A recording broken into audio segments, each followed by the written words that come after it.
Hey, super best friends! We have a review of Captain Marvel, the new cinematic universe film from Marvel, and we're going to be discussing it here. Now, I like to do things the old fashioned way, where I review films after I've seen them. And let's see, this film stars Brie Larson, Samuel Jackson, Annette Bening, Lashana Lynch, and Jude Law. It's directed by Anna Boden and Ryan Fleck. I admit I'm not familiar with their work, so this was like all new to me.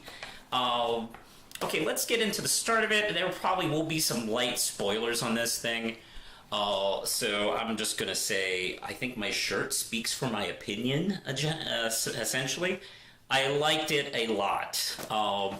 I really do recommend this. I'll go into kind of non-spoilers right here. I recommend it. Go see it. There's a lot of good world building in this. Carol's story is very captivating as far as it's a good character story, and it also at the same time kind of builds a plot within the Marvel universe as far as the Kree and Skrull conflict.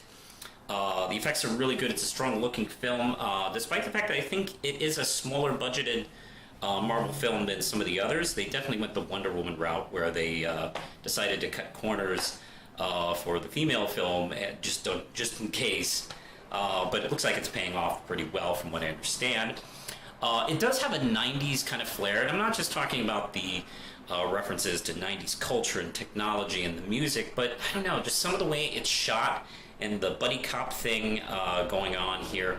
It's even basically The Long Kiss Goodnight with superheroes and spaceships, because we have a blonde woman who doesn't remember who she is, who helps find out the truth with Samuel Jackson. They're both the same friggin' movie.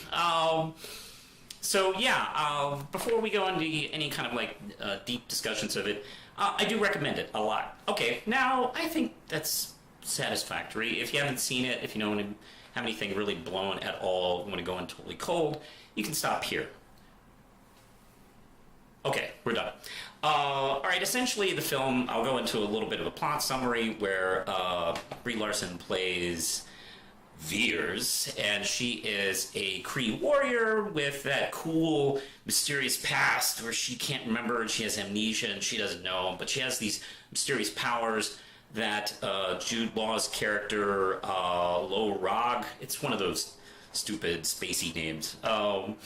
Anyway, he's been kind of her mentor, and he's been trying to help her control her powers and learn how to use them properly.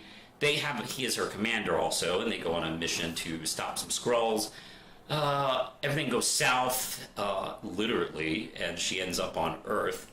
They're gonna go come pick her up, while she is looking for Skrulls, and they understand that they are looking for something on Earth. Matter of fact, there's this cool sequence where we get some of her backstory flashing back to who she was through this technology that they want to find this person on Earth, and they use her memories, and as they're kind of digging around her memories, it's kind of jarring things loose for her. And it's a cool way to inform us of the backstory, bring us up to speed as an audience without slowing things down or making things awkward. I think that's actually pretty nice. It keeps the pace up really well.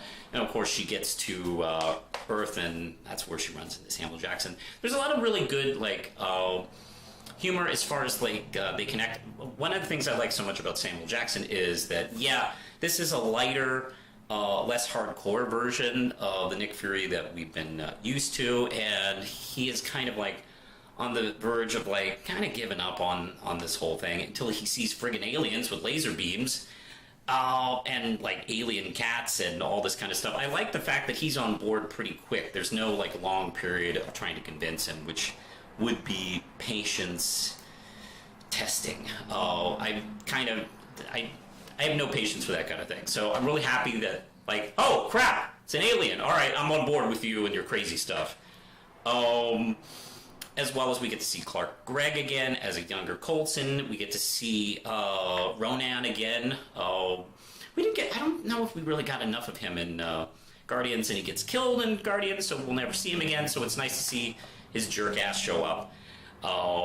And he's slightly less crazy, but definitely this is him pre, hardcore war and going nuts.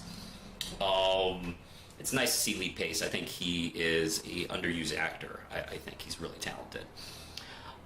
So yeah, we get to see, of course, her building, they're doing the search at the same time competing with the Skrulls, and of course the big plot twist in this one is that we knew that the Kree, especially us old Marvel fans, know that the Kree aren't 100% cool.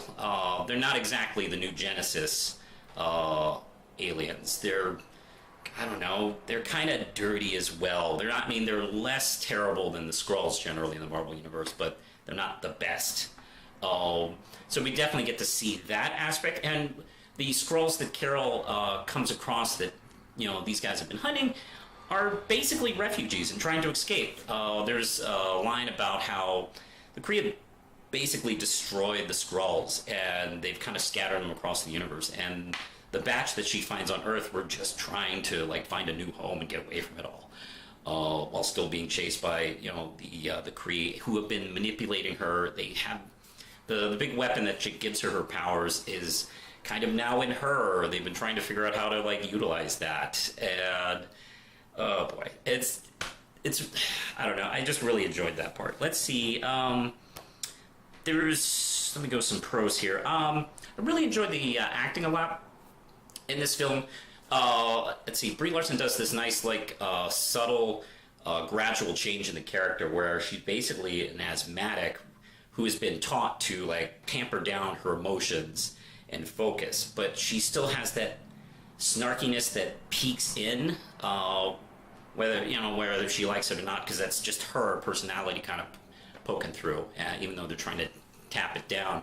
And you get to see it unhinge more and more when she has contact with Nick Fury, and as well as her friend. Let's see, who was played by Lashana Lynch. Not Monica Rambeau, but her mom. Oh, I can't remember her name all of a sudden. But they're good, tight friends, and that really kind of does a lot of jarring for her. I also really enjoyed the Skrulls in this one. They're really interesting. They could have been done... I think they could have been done much like the elves in Thor Dark World, where they were pretty boring.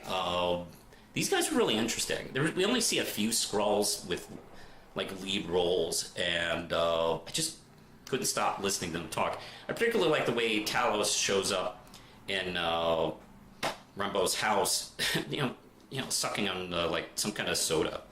Hey, what's going on? That makes me laugh. I don't know why that was so funny to me. Let's see. I already mentioned some of the plot twists. Granted, they could be. Let's see. If you've ever seen a movie ever, you probably saw that plot twist coming. So it wasn't too jarring and surprising. Kind of expected the Kree to be dirty. I guess maybe a little surprised that these Skrulls aren't as dirty. Now I know that'll probably upset some hardcore fans, but keep in mind, that doesn't mean that we won't see some bad guy Skrulls in the future. If anything, that might ensure that we should, because there will be packs that'll go, you know what, we got to do something. Hey, let's take this shithole planet Earth and take it over. We got to start somewhere. That seems like a logical route to go for some bad guys. Let's see. I already mentioned the acting, the relationships are really tight, and something that I thought was really this is a really strong character movie. And one of the things that I really admire about Carol, and I've kind of admired this from the first issue of the Kelly DeConnick series, is that she has been a person who's been told all her life that she can't do what she wants to do for whatever reason. She's not good enough, and then she gets back up and then she does it literally over and over again, to the point where she becomes a Super Saiyan at the end of this movie. And look, we've all had that in our lives, whether you be man, woman, or whatever. You've had people tell you you can't do what you want to do, and you find the ability to do it. Now, a lot of people experience that And basically all women I've ever talked to experience that and have dealt with that. So that's that extra layer when you put it onto a female character. But hell, this is something I can relate to just myself. So there was kind of a nice there was a nice meaningfulness to it. And it's not overdone. A lot of it is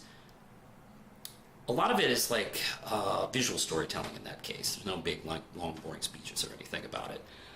So it's really amazing. Let's see. Of course, the cat stuff is great, right out of the comics, and it's introduced almost in a way that it was very similar to the comics, where we have an alien go, "Oh my God, that's a Flurkin! Get it away from me!" And they're going, "What the hell is that?" In the comics, that happens with Rocket. Actually, Rocket Raccoon runs into the cat, and he's like, "Get that thing away from me!" And Carol thinks that's hilarious until she realizes, like, her cat is like this horrifying Lovecraftian alien. And of course that's used very well in this. It's very funny when Samuel Jackson holds the cat at people like a gun. And let's see, the soundtrack is really great. Being like someone who really got into like the 90s grunge and 90s alternative scene, this film is great with the soundtrack. Maybe it overplayed in a couple of spots, but for the most part, good lord. Like, I'm Just a Girl showing up in a fight scene, Hole showing up during the credits was awesome. Carol running around in a Nine Inch Nails shirt was pretty much my thing. I was really enjoying that. Let's see. Of course, where are we here? The lower budget did kind of like. I think the directors here, I think they really used the lower budget to their maximum. They knew when to use it and when not to use it. The energy and space effects, I think, all looked really good. I think in some cases better than I've seen some of the more expensive Marvel films here and there. Like, will have like kind of bits of CGI that they overdo, and it kind of like shows their like weaknesses. They didn't really do that, and I think it forced them to kind of be smart about it. And also the fact that they went in and tried to make kind of a 90s sci-fi film, and it really does feel like that with the lighting and pacing. Halfway through it, I kept thinking about that. Like, this really does feel like a film I would have seen in 95 or 96. I probably would have been thinking, geez, these blockbuster product placements are a little much, but otherwise I like this movie. At least that's what 24 or 25-year-old me would have thought. All right, let's see. Is there anything else? I think yeah, I already mentioned the 90s bits. And of course, most of the jokes work in this film. It's kind of like a little more snarky and a little more conversational, which is nice, as opposed to a lot, bigger jokes. Most of them land, I'd say. I don't know, like 80-90% of the jokes land. Where some that don't, but yeah, I mean, that's kind of on average for a lot of Marvel films. So I really enjoyed this film a lot. It's objectively not as good as, let's say, top tier stuff like Winter Soldier and Black Panther, but I'd say it's definitely probably on the next. Objectively, it's probably on that next tier. Like the first Avengers and maybe I like Iron Man 3 a lot, and I also like First Avenger a lot. So I'd definitely put it on that second tier. But to be honest, like, it's a big favorite of mine. I'll probably personally rank it up on the higher tiers for me. So I think if you're a big fan of the MCU films, if you're a fan of Carol and Captain Marvel, if you're a casual superhero fan, I think you'll enjoy it. But definitely if you're a big MCU fan and a Carol fan, it's a must. I think you should definitely go see it. I think that's it for now. So, hey, if you like this, don't forget to hit the notification bell. I have been told by some of my subscribers that they don't see some of my videos pop up. So make sure you hit it so you can get kind of updated on my comics and all times of reviews. You can follow me on social media where I will be dropping videos. Hey, I did a thing. Do it. Watch it. I'm on Twitter and Facebook, and you can support this channel with Patreon. So I think that's it for now, and push the button, Lindsay.